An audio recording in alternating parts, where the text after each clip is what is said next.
ayudarles otra vez para las prácticas. Tienen que leer semiología. Si no leen semiología, no van a saber cómo atender al paciente. Ya están viendo los compañeros que han estado haciendo la práctica. Tienen que leer semiología. Eso ustedes ya tienen que saber. En tercer año han hecho semiología. Tienen que repasar. Allá van a practicar con el paciente. No vamos a revisar semiología nosotros. Ustedes tienen que examinar al paciente ya como tiene que ser examinado. Pero están viendo, no podemos avanzar porque no leen semiología. La anamnesis incompleta, el examen físico también incompleto, desordenado, todo así, no vamos a avanzar. Nos estancamos en motivo de consulta, o muchas veces no pueden determinar cuándo empieza la enfermedad. Entonces son cosas que ya tienen que saber. Pero si no leen, todo está en semiología. Si no leen, pues no van a saber qué preguntar, cómo preguntar al paciente, ¿no es cierto? Y vamos a perder el tiempo. Además que ustedes saben, les califico todas las clases, ¿no es cierto? Entonces van a aplazar y se van a aplazar. Ya les he dicho, si no sepa semiología, pues ¿cómo va a pasar la materia? No puede. Pues no, ¿cómo va a examinar un paciente? Tenemos que llegar hasta el diagnóstico, ¿no es cierto? Entonces, lean, no están leyendo. Nadie ha leído semiología. Se están aplazando. La nota está ahí. Desde ahora yo les estoy recomendando. Después al final del curso ya es, ¿no es cierto?, que pedir nota, que excusas y que todo, pero les estoy desde ahora advirtiendo. Si no leen, no van a aprobar. Que vengan después a excusarse y todo. ¿No es cierto? Les estoy recomendando clarito. Y les voy a hacer recuerdo porque les estoy diciendo ahora. A fin de gestión, cuando vengan y me digan que me falta, que ayúdenme, les voy a hacer recuerdo lo que les estoy diciendo ahora. Lean semiología. Y lean el tema de revisión. Un tema cada 3 semanas van a revisar. Entonces tienen que dominar también el tema. Tienen que dominar completamente, más que yo. Porque es un tema de revisión que tienen cada 3 semanas. ¿Cierto? Y para ir al turno lo mismo, pues si no saben, si no leen semiología, ¿qué van a ir a hacer al turno? Tienen que ir a escuchar a los pacientes, tienen que ir a entrevistar, tienen que ir a ocultar. ¿Qué van a ocultar? Si no han leído qué tienen que ocultar, cómo tienen que ocultar, van a perder el tiempo, ¿no es cierto? Entonces lean, aprovechen. Están ahí los pacientes, tienen la oportunidad de ir, de examinarlos, que seguramente no han hecho en semiología o en otras materias. Les estoy dando la oportunidad para que vayan y para que aprovechen. Ya depende de ustedes, ¿no? Cómo lo aprovechan, o si no lo aprovechan, pues ya es responsabilidad de cada uno, ¿no es cierto? Bien.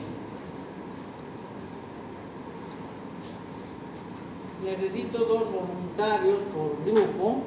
Este es un tema aparte, pero es un tema eminentemente voluntario. No sé si tienen que escuchar de un proyecto espiral, alguna cosa así, por el tema de la campaña electoral. Entonces, para apoyar al doctor Nerio Vargas, ¿ya? Siempre que quiera, 2 estudiantes por grupo, para que pueda coordinar con otra gente que está ayudando al doctor, para que pueda coordinar entre ellos y su grupo, ¿no es cierto? Los que quieran apoyar. Entonces, lo que quieran, que registran aquí con su compañera, ella me va a pasar los datos para que yo se lo pase a la persona que esté encargando de eso. Ese es un tema voluntario para nosotros, ¿no? Bien.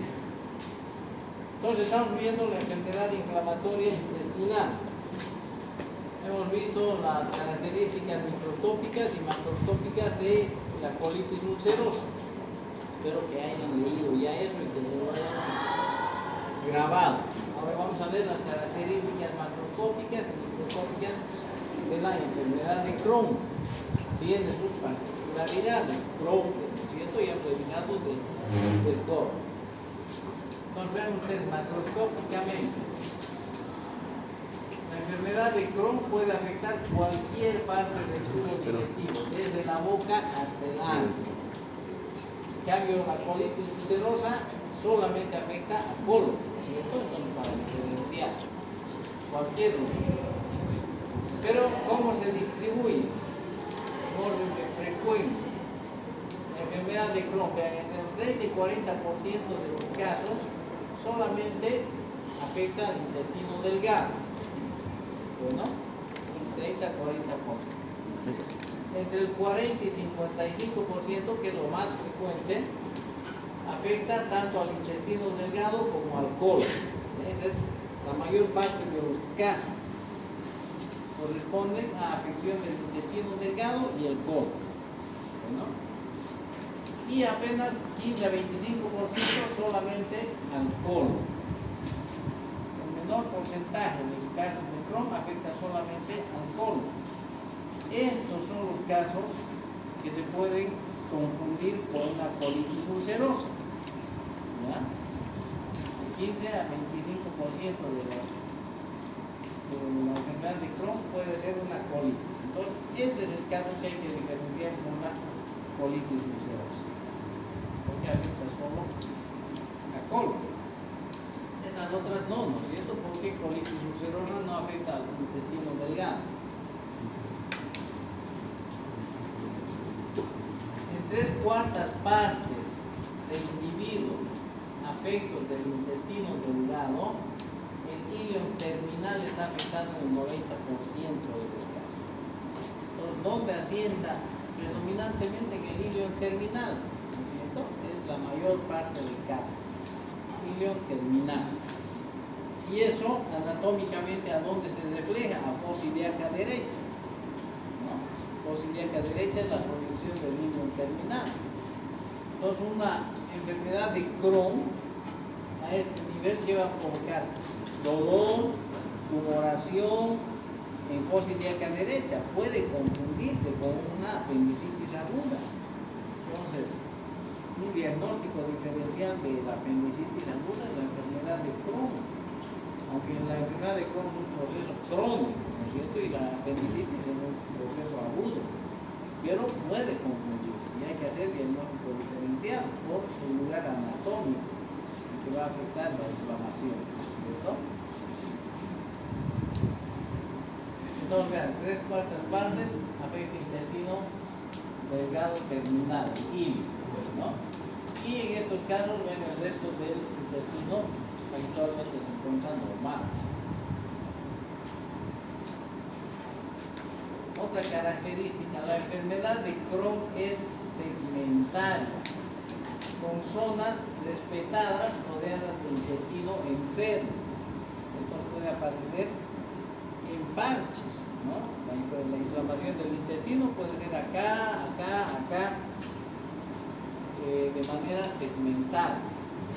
Es una diferencia con la colitis ulcerosa, que dijimos que es continua, ¿no es cierto? Empieza en el recto y de ahí por obesidad va avanzando de manera continua hasta afectar todo el colon, sin que exista zonas sanas dentro de zonas inflamatorias. Entonces esa es otra diferencia.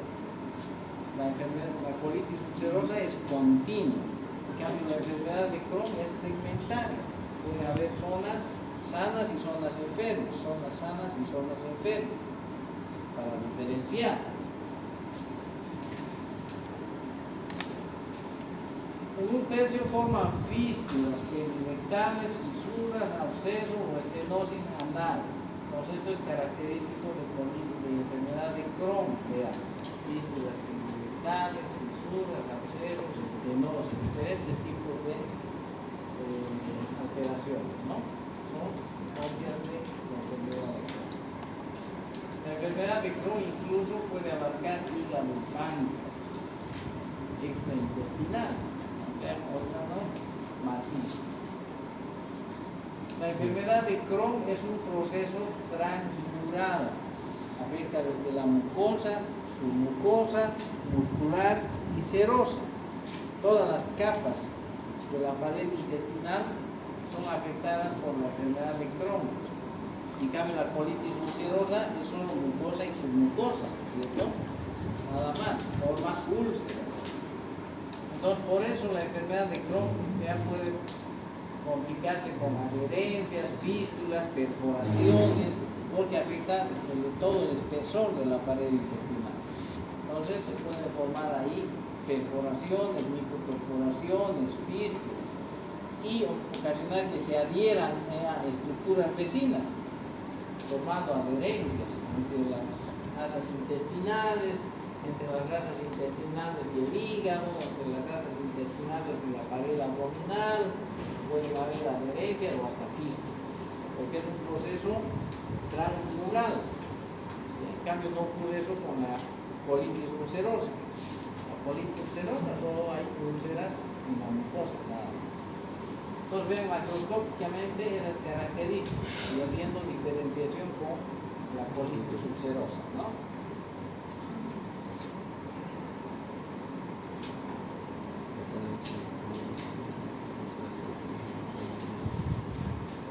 Microscópicamente, las primeras lesiones en la enfermedad de Crohn son úlceras aftoides y abscesos crípticos focales, ¿ya? Con infiltrados de macrófagos. Todo esto van a formar granulomas, ¿ya? Granulomas que afectan a toda la pared intestinal. Eso es microscópicamente lo que vamos a encontrar en la enfermedad. También hay agregados linfoides submucosos o subserosos, ¿ya? Fuera de las áreas de ulceración, otro tipo de lesión sin otros segmentos, ¿no? Entonces eso es microscópicamente.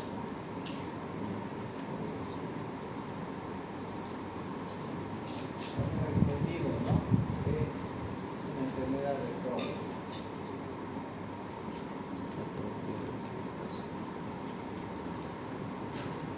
Ahora vamos a ver la parte clínica, las manifestaciones clínicas en ambas patologías, ¿no? Primero vamos a ver de la colitis ulcerosa. Si hay un proceso inflamatorio a nivel del colon, va a haber formación de úlceras, es un proceso irritativo, ¿no es cierto? Se va a manifestar con qué? Principalmente, vean, diarrea, rectorragia, tenesmo, secreción de moco y dolor abdominal, ¿ya? La región baja del abdomen, tipo cólico o tipo de torticón. Esas son las manifestaciones clínicas que podemos encontrar: diarrea, rectorragia, tenesmo, secreción de moco, dolor abdominal. ¿Qué síntomas van a predominar? ¿Qué intensidad van a tener estos síntomas? Va a depender de la localización de la enfermedad y de la extensión de la enfermedad, ¿ya? La intensidad de los síntomas depende de la extensión de la enfermedad y de la localización.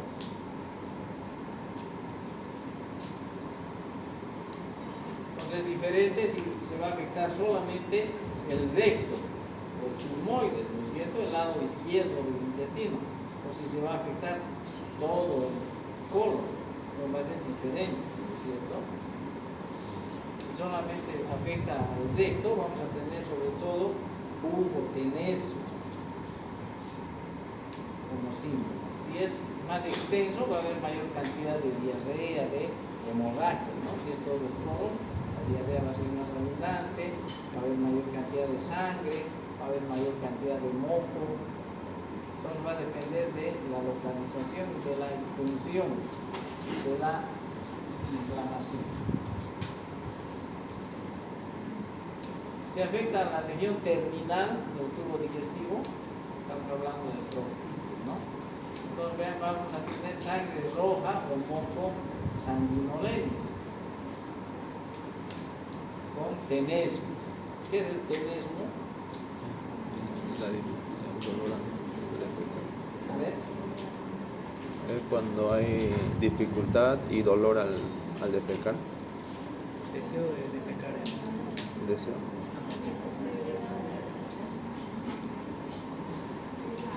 deseo, imposibilidad, dolor a la defecación, ¿no? Sí. No era la sensación que tiene el paciente de querer defecar, no poder Sensación de querer defecar. Es la sensación de no haber defecado completamente, ¿no es cierto? Y que el paciente vuelve al baño y vuelve porque sí tiene sensación de que no ha terminado de defecar.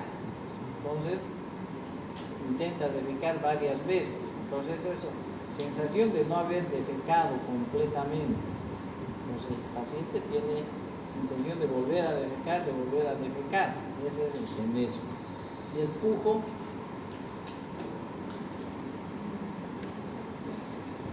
¿qué es el pujo?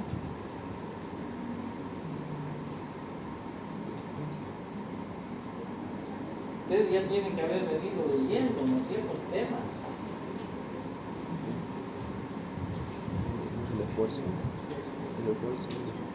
El esfuerzo al defecar. Es el esfuerzo defecatorio, ¿no es cierto? Es el Sí. pujo, el esfuerzo defecatorio. Entonces, habitualmente el pujo y el tenesmo van juntos y constituyen parte de qué síndrome? El síndrome disentérico, ¿no es cierto? Hay presencia de sangre, de moco en las heces fecales, pujo y tenesmo. Ese es el síndrome disentérico. ¿En qué casos se da? En tamoeba hidrolítica, en amebiasis. En amebiasis, el síndrome disentérico, ¿no es cierto? Sí. Puede ser por amebas o puede ser por shigella, ¿no es cierto? Sí. Pero aquí Sí, también, sí, sí. ¿no es cierto? Aquí también puede haber un síndrome disentérico, con moco, con sangre, con pujo y con tenesmo. Pues también se tiene un síndrome disentérico, ¿no? ¿Por qué? Porque es la parte terminal del intestino grueso. Entonces va a presentar estas manifestaciones clínicas.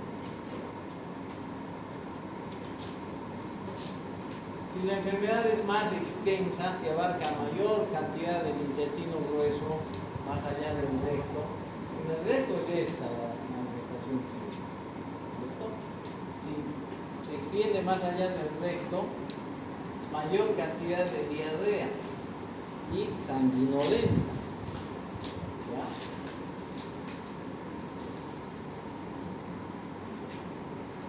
Si la sangre proviene de la parte terminal del recto, sangrados en el recto, ¿qué tipo de sangrado vamos a tener? ¿Qué tipo de deposiciones? Deposiciones con sangre van a ser, pero ¿qué características va a tener? ¿Qué características va a tener si la infección es del colon ascendente, por ejemplo? A ver.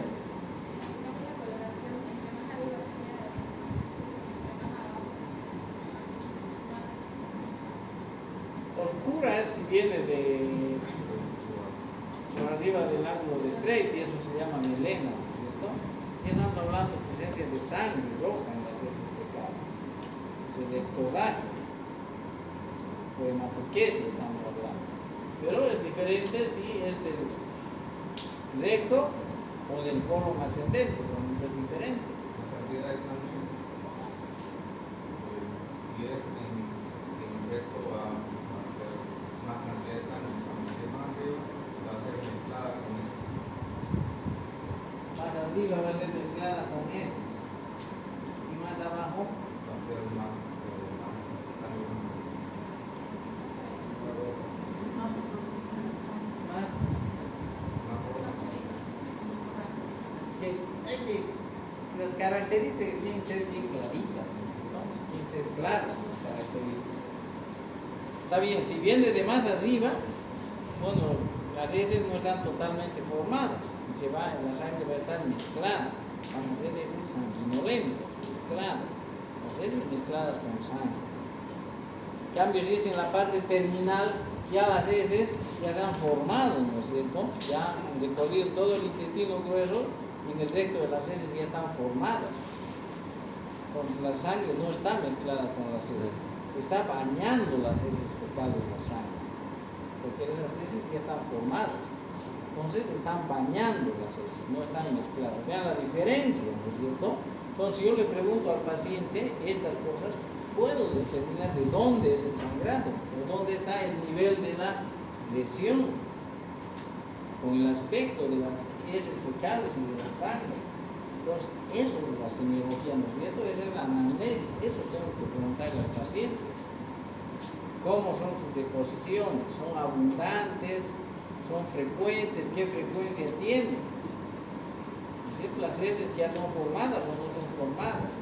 La sangre que tiene está mezclada con las heces o simplemente está alrededor de las heces.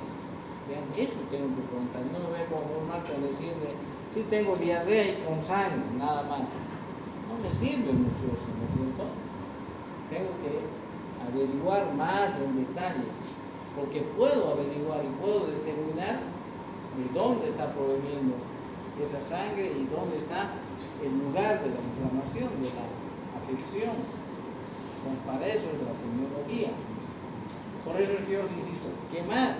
¿Qué más hay que preguntar? ¿No es cierto? ¿Qué más tienen que preguntar? No conformarse con dos, con tres cosas. Porque se puede determinar de dónde viene, ¿verdad?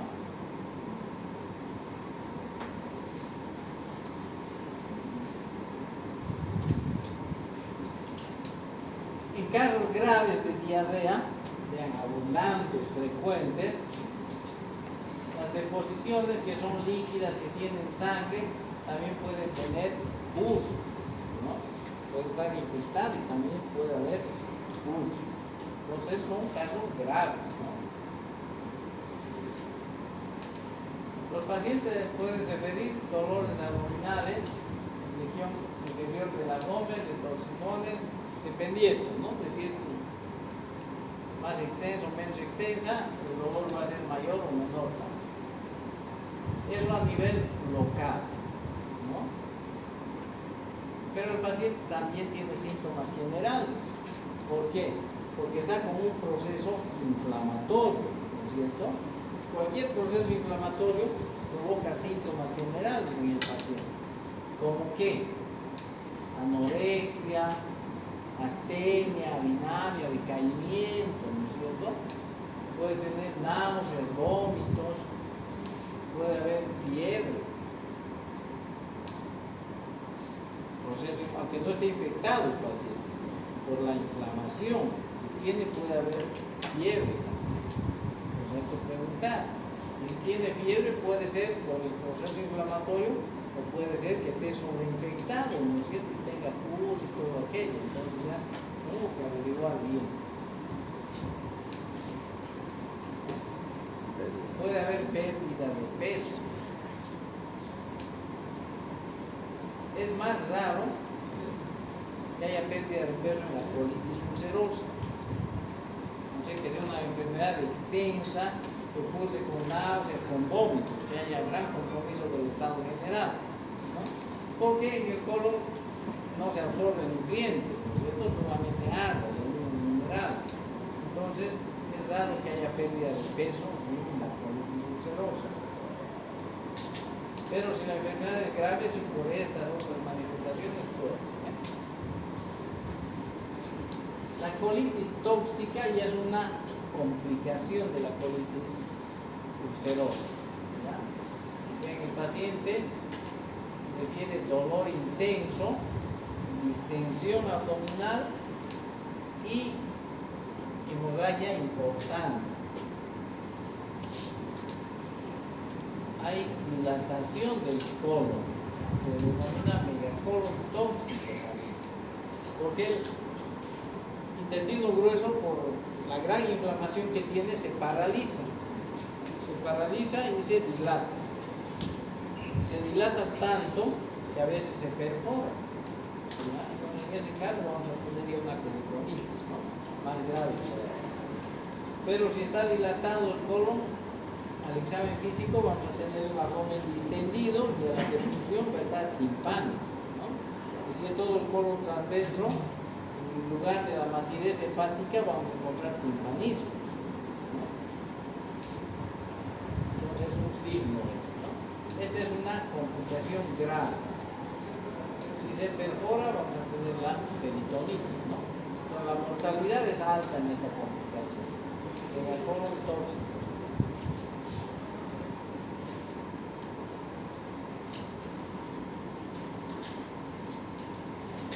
De acuerdo a la gravedad, vean, podemos clasificar la colitis ulcerosa en leve, moderada y grave, clínicamente, tomando en cuenta estos parámetros. El número de deposiciones por día. En los casos leves son menos de 4 por día. Moderada entre 4 a 6 deposiciones por día y en los casos graves más de 6 deposiciones por día.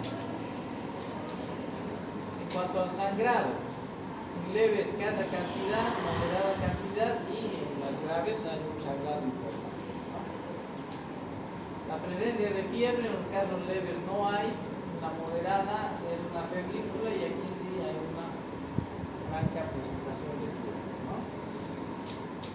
La taquicardia, obviamente, ¿no es cierto? Aquí no, aquí moderadamente y en la grave sí va a haber taquicardia. ¿Por qué? Porque el paciente va a perder importante cantidad de sangre, puede estar incluso choqueado por hipovolemia, ¿no? Entonces obviamente va a tener taquicardia.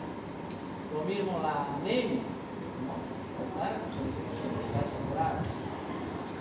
La velocidad de sedimentación globular es un parámetro de inflamación en los reactantes de fase aguda, ¿no es cierto? Entonces aquí va a estar normal o levemente acelerada y aquí sí va a estar bien acelerada. En cuanto al aspecto endoscópico, una colonoscopía, ¿no? En los casos leves vamos a encontrar o vamos a ver un edema, disminución del modelo vascular y una granulación fina. Aquí van a ser más intensos. Proceso eritematoso, la granulación se vuelve más gruesa. ¿Vean? La granulación como un papel de lija, ¿no es cierto? Como un papel de lija, así se vuelve. Fino aquí y grueso aquí. La glucosa va a ser friable, puede sangrar al contacto. En cambio aquí vamos a encontrar ulceraciones, hemorragia espontánea, ¿no? Los casos graves. Presencia de úlceras y hemorragias espontáneas. Entonces podemos clasificar en estos grados la enfermedad de la colitis ulcerosa. ¿Qué estudios complementarios vamos a medir? O vamos a, ¿qué alteraciones vamos a encontrar? Vean, en la enfermedad activa, incremento de los reactivos de fase aguda, ¿no? La velocidad de sedimentación globular, proteína C reactiva, las plaquetas, ¿no? Hay plaquetosis, aumento de las plaquetas en los procesos inflamatorios agudos y descenso del hemoglobina. Entonces un hemograma, ¿no es cierto? El hemograma nos va a mostrar estos trastornos. En los pacientes graves, vean, algunos parámetros son importantes para clasificar o para estar alerta. El descenso rápido de la albúmina es un parámetro que nos debe alertar de que es una enfermedad grave. La leucocitosis, obviamente, ¿no? Para el diagnóstico de colitis ulcerosa, una buena historia clínica, una buena anamnesis, un buen examen físico nos va a llevar al diagnóstico presuntivo, ¿cierto? Tenemos que hacer diagnóstico diferencial con otro tipo de cuadros que cursan con diarrea, con sangrado, estos que hemos dicho, síndromes disentéricos, ¿cierto? Entonces buscaremos un moco fecal, un moco cultivo, búsqueda de parásitos, todas esas cosas para descartar procesos infecciosos, ¿no? Entonces veremos que no hay bacterias, el Clostridium difficile, hay muchos Clostridium difficile actualmente por el uso de antibióticos de manera inapropiada, ¿no? Entonces hay que pensar en eso, parásitos y bueno, en algunos casos habrá que dar para el diagnóstico, obviamente una biopsia, ¿no? Es importante.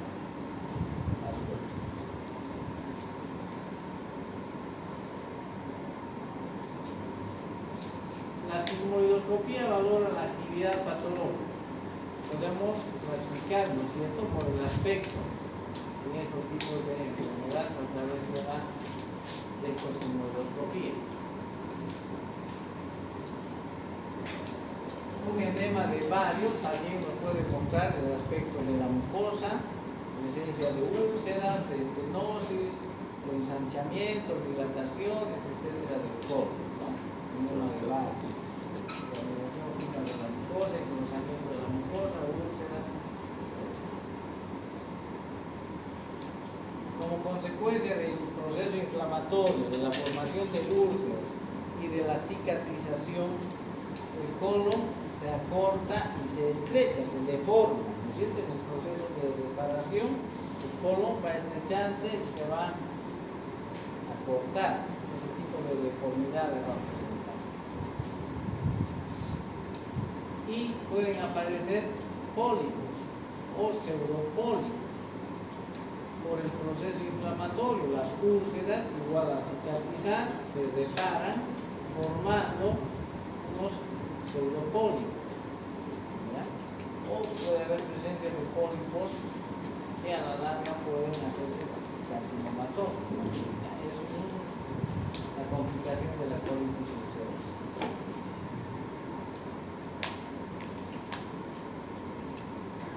Bien, entonces vean una colonoscopía, ¿no?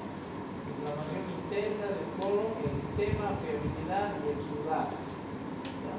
Proceso inflamatorio, ¿no? Se ve conocer, pero está muy inflamado.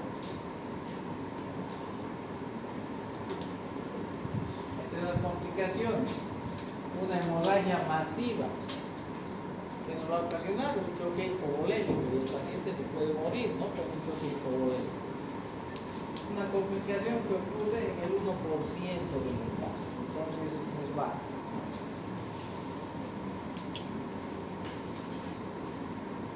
¿Cuáles son los parámetros de gravedad de un paciente que está sangrando?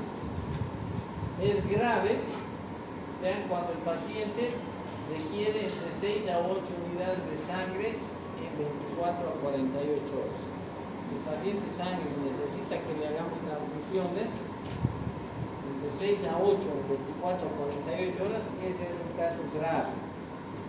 Se puede morir. Está indicada la colectomía. Eso no se va a controlar médicamente. Hay que hacer una colectomía para controlar el sangrado y salvarle la vida al paciente, ¿ya? Pues la hemorragia es una complicación. Puede ser grave y puede ser mortal, ¿no? Otra complicación es el megacolon tóxico, que lo hemos mencionado. La dilatación del colon. Esto se puede medir en una radiografía de abdomen simple, la dilatación del colon. Generalmente es mayor de 6 centímetros, ¿no? Cuando el colon está dilatado más de 6 centímetros de diámetro, estamos frente a un megacolon tóxico. Hay pérdida de las filtraciones, ¿no? Y es tan delgada la pared del colon que se puede perforar. Y vamos a tener una peritonitis en ese caso. Entonces, otra complicación. Vean, si se perfora, la mortalidad está alrededor del 15%, ¿no? La perforación del megacolon tóxico. La ileocolitis en la enfermedad de Crohn, por la proyección anatómica, ¿no es cierto? Episodios recurrentes de dolor en fosa ilíaca derecha que cursan con diarrea. Esa es una de las manifestaciones más frecuentes. Dolor en fosa ilíaca derecha y con diarrea. ¿Ya?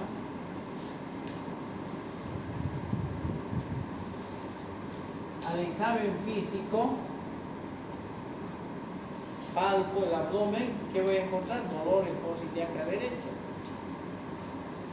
Una masa palpable, se palpa una masa, una tumoración a ese nivel. ¿Por qué?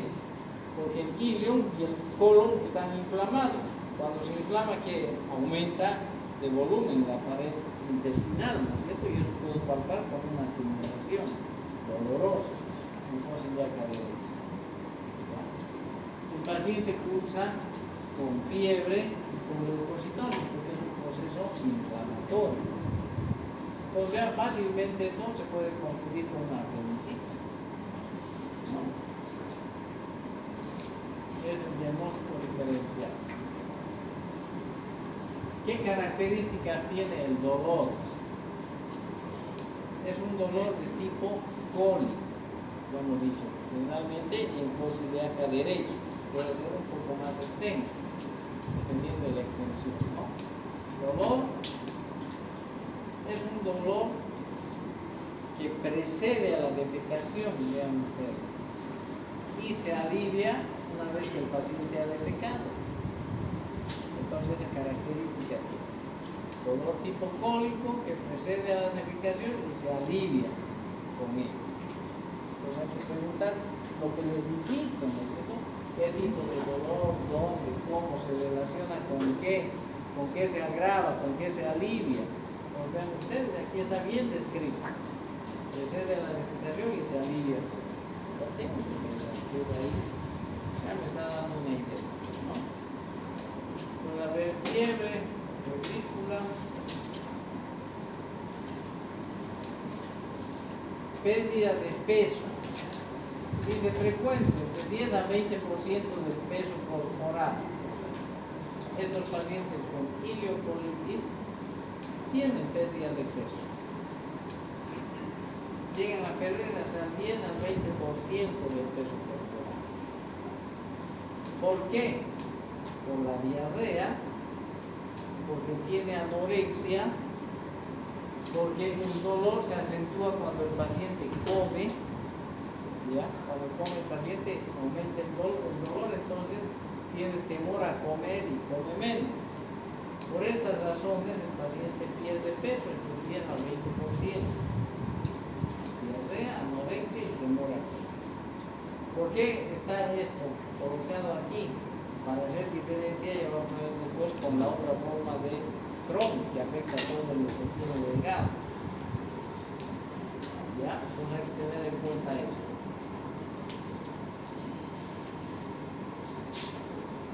En cuanto a la masa, en la fosa ilíaca derecha, hemos dicho, es una inflamación de la pared intestinal. Está engrosada la pared intestinal. Y si está engrosada la pared intestinal, ¿qué disminuye? La luz intestinal, ¿no es cierto? Se estrecha, pues. La luz intestinal es más delgada, se estrecha. Y eso se puede ver en una radiografía de tórax, de abdomen, una radiografía simple de abdomen, se ve una masa con aire delgado al medio. Ese es el signo de la cuerda, ¿ya? Por inflamación del intestino, el signo de la cuerda. Y también esta tumoración puede obstruir al uréter derecho y puede ocasionar una obstrucción urinaria. Entonces hay que tomar en cuenta. Estas son las características de la ileocolitis.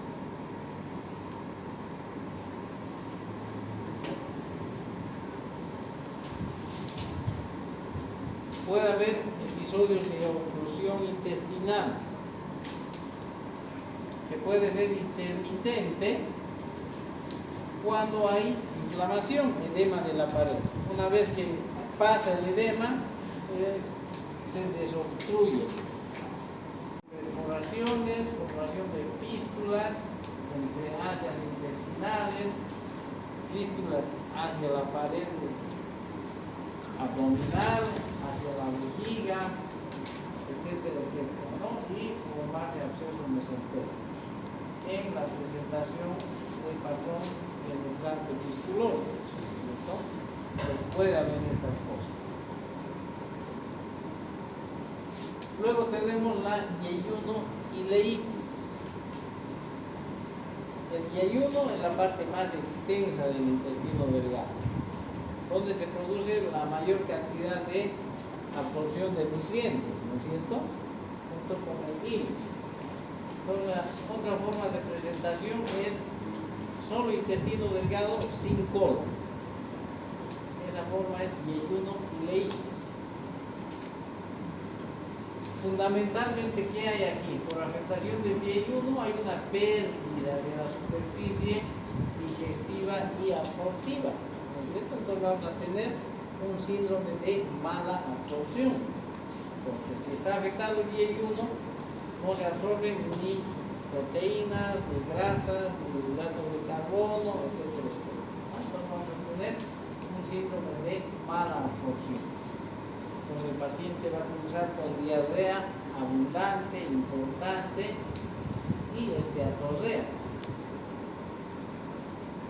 Esteatorrea, ya saben, las heces fecales, qué características tienen, ¿no? Entonces va a cruzar con mala absorción y esteatorrea clínicamente. Y también va a tener deficiencias de diferentes nutrientes, ¿no es cierto? Va a tener hipoalbuminemia, hipocalcemia, hipomagnesemia, trastornos de la coagulación, hiperoxaluria con litiasis de vías urinarias. Entonces, estos trastornos vamos a encontrar en este paciente. Trastornos en el metabolismo del calcio, deficiencia de la absorción de vitamina D, ¿no es cierto? Paciente con fracturas vertebrales espontáneas, va a tener osteopenia, las fracturas espontáneas de huesos. Deficiencia de otras vitaminas, vean, pelaga, deficiencia de vitamina B12, anemia megaloblástica.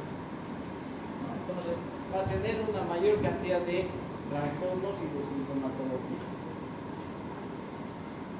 Y obviamente este paciente va a tener mayor pérdida de peso que este otro paciente, ¿no es cierto?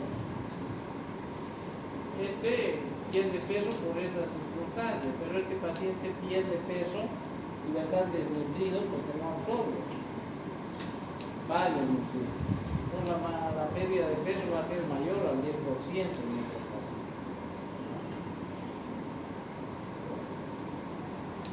La diarrea es más abundante. ¿Por qué? Porque hay proliferación bacteriana, porque hay mala absorción de ácidos biliares, contribuyen a que se secrete mayor cantidad de líquido en el colon también, y por el proceso inflamatorio de la glucosa intestinal, ¿no? Que evita la absorción de nutrientes. Y hay pérdida también de líquido y hay pérdida de proteínas también por esas pérdida. Entonces, varios son los mecanismos por los cuales la diarrea es más abundante.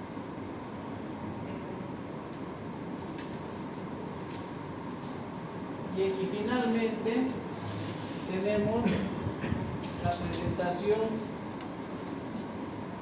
con afectación solamente del colon, ¿no es cierto? Una colitis. Sin afectación de intestino delgado, solamente colon. Colitis y enfermedad perianal, ¿ya? Que van juntos. Es el menor porcentaje de casos, ¿no? Entre 15 y 20% nada más. Entonces, esta es la que se puede confundir con una colitis ulcerosa. ¿Qué síntomas va a tener el paciente? Va a tener febrícula, malestar general, va a haber diarrea, dependiendo de la extensión del colon, como ya hemos hablado antes, ¿no es cierto? Las características van a ser diferentes.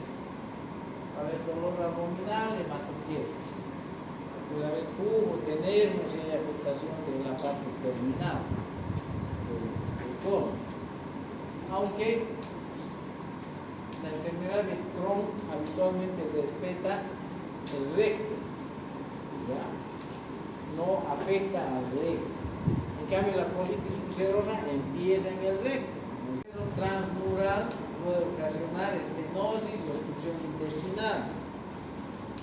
Puede haber fístulas también desde el colon a diferentes órganos, el estómago, el duodeno, en caso de que sea el colon transverso el afectado, ¿no es cierto? Y si hay una fístula del colon al duodeno o al estómago, ¿qué va a tener el paciente?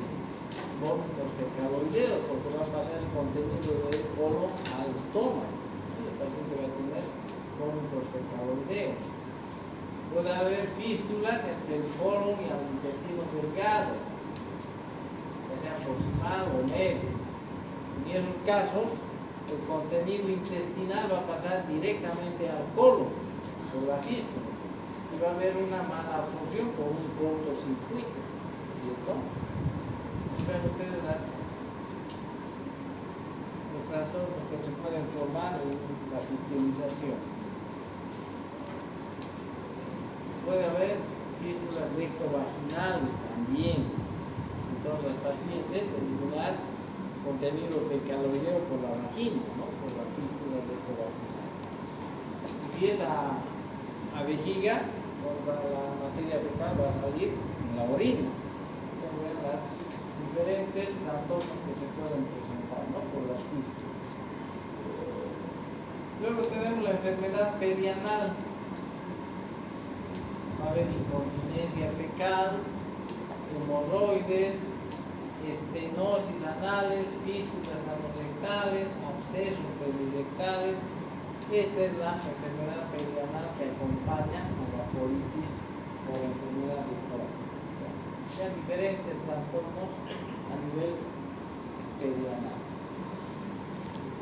A veces se presenta solamente con esto el paciente, ¿no? Que no hay nada aquí, pero sí tiene esta enfermedad. Pues el proctólogo lo examina, lo ve y ya sospecha, ¿no? Para hacer el estudio de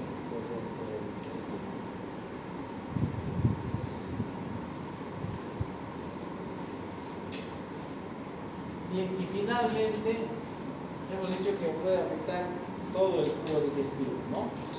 La enfermedad gastroduodenal. Vean, pasa allí el duodeno y el estómago, mucho menos frecuente, es muy raro ya esto, ¿no? Enfermedad de Crohn del tramo alto, también se llama, cuando afecta al duodeno o al estómago, o incluso el esófago en algunos casos. Entonces el paciente en estos casos puede presentar manifestaciones clínicas de una úlcera péptica, ¿cierto? Con náuseas, vómitos, dolor en el epigastro. Incluso si uno hace la endoscopía va a encontrarse con unas úlceras ahí, pero que no son úlceras pépticas, sino que son úlceras por enfermedad de Crohn. Ya por el aspecto, ya que es diferente, ¿no es cierto? Con el Helicobacter pylori ya sabemos que las úlceras están en los 3 centímetros del duodeno, siguientes al pylori, en la región del anto pylori, que es lo más frecuente.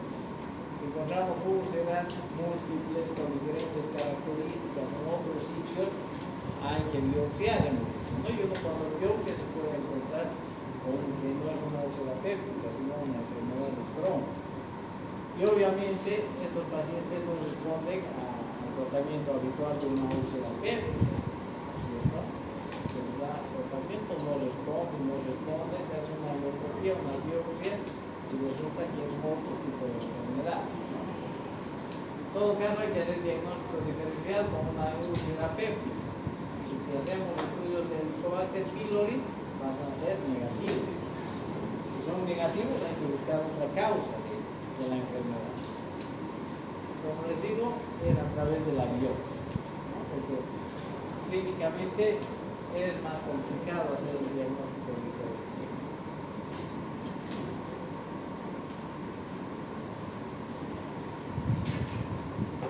En cuanto a los estudios complementarios, reactantes de fase aguda aumentados, ¿no? De la fermentación globular, proteína C reactiva, hay hipoalbuminemia, anemia, leucocitosis, más acentuados incluso que la colitis ulcerosa.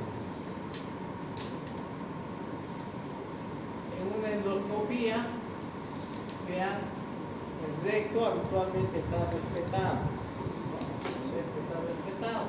En el resto del colon vamos a encontrar úlceras aptosas, fístulas o lesiones sanas. En cambio, la colitis ulcerosa, ese aspecto de granulación fina, de úlceras, ¿no? El ilion terminal, ¿no? Y de ahí se puede tomar biopsia. Si está afectado el ilion, bueno, se biopsia, ¿no? Y en la zona más afectada, pues el ilion y el colon, ¿cierto? En una una tomografía computarizada nos ayuda, ¿no? Para evaluar diferentes órganos intraabdominales. Podemos encontrar abscesos, fístulas, través de la tomografía. Mejor si es con contraste.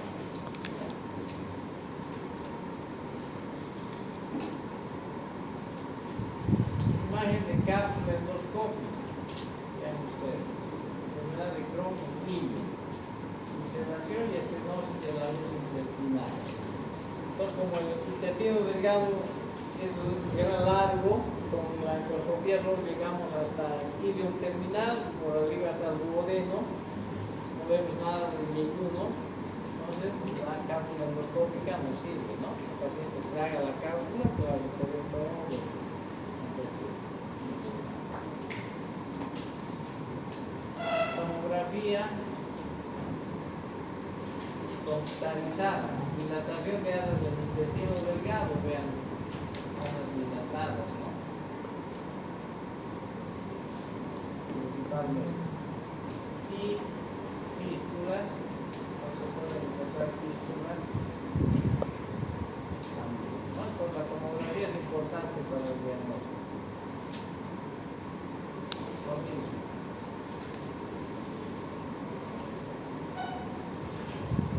Resonancia magnética, fístula perianal,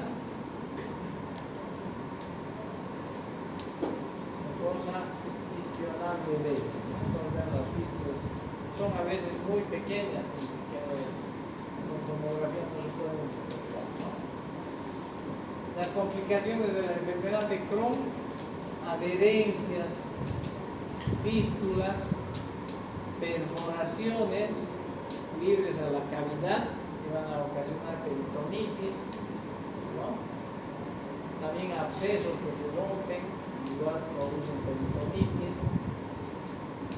obstrucción intestinal, hemorragia, cuando hay ulceraciones múltiples, grandes, hemorragias importantes, a veces graves, la mala absorción, dependiendo de la extensión de la enfermedad, la enfermedad perianal que ya hemos mencionado, ¿no? Entonces, todas ellas son complicaciones.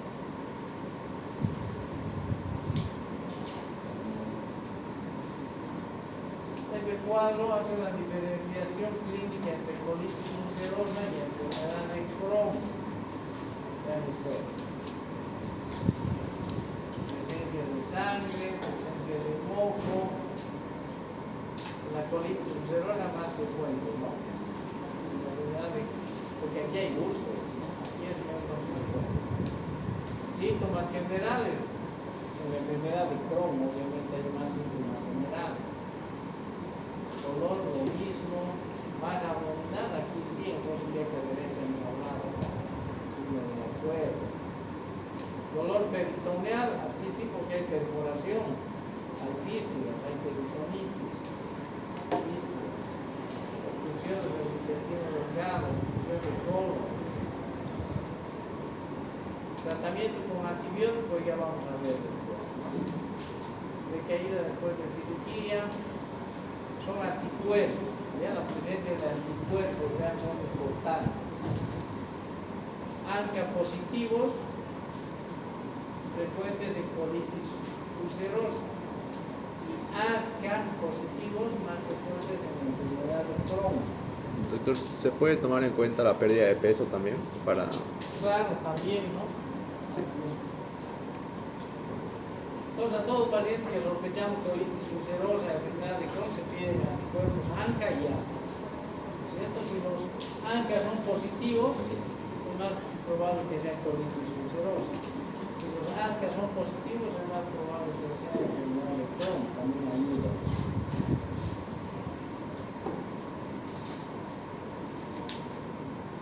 Características endoscópicas, radiográficas. Bueno, ustedes lo van a revisar con calma todo esto. Es un resumen de todo lo que hemos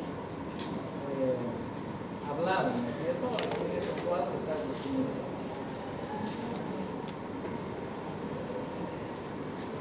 Miren, hay una cantidad de enfermedades que pueden simular una enfermedad inflamatoria intestinal, que tenemos que pensar y hacer diagnóstico diferencial. Todo tipo de problemas, procesos infecciosos, vean ustedes, Bacterianos, ya hemos hablado de los síndromes disentéricos, ¿no? Por salmonella, Shigella, Escherichia coli, etcétera, etcétera.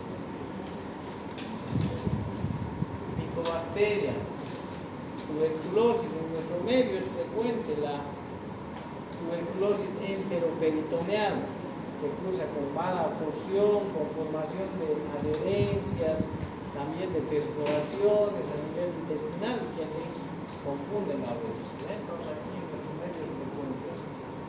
Procesos parasitarios, amebiasis, la disentería amebiana, ¿cierto? Principalmente. Pero hay otros parásitos que pueden producir diarrea, sangrado digestivo, mala absorción, que también puede simular la enfermedad inflamatoria intestinal. Virus, hongos. Muchos gérmenes pueden simular o hay que hacer diagnóstico diferencial. Entonces, todos estos pacientes pues, se les pide moco fecal, cultivo de heces fecales y todo aquello. Causas no infecciosas, inflamatorias, ven la apendicitis en primer lugar. Diverticulitis, otro tipo de colitis, diferentes tipos de colitis, neoplasias, fármacos y productos químicos, AINES, catar y cosas de esto hay que tener en cuenta, ¿no? Los que se consumen para producir diarrea, ¿no? Hay que preguntar al paciente si no consumen laxantes, podría ser esa la causa. Y otro tipo de fármacos. Bien, yo creo que vamos a quedar el tratamiento a no